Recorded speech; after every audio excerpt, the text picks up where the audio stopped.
Mwaka huu ni 2025, ni mwaka wa uchaguzi.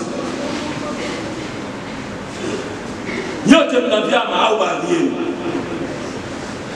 kupitia vyama vyenu nchi hii hawezi kugombea uongozi wa kisiasa kama hujapita kwenye nini. Na washauri na waelekezi, endeni, jiandaeni kuingia kwenye uchaguzi, kagombeeni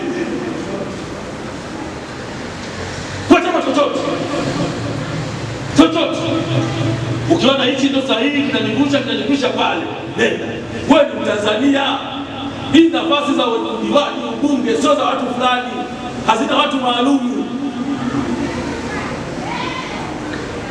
Na nikisema hili sio kosa, nimesaidia na serikali, nimewakumbusha Watanzania hawa wakagombea.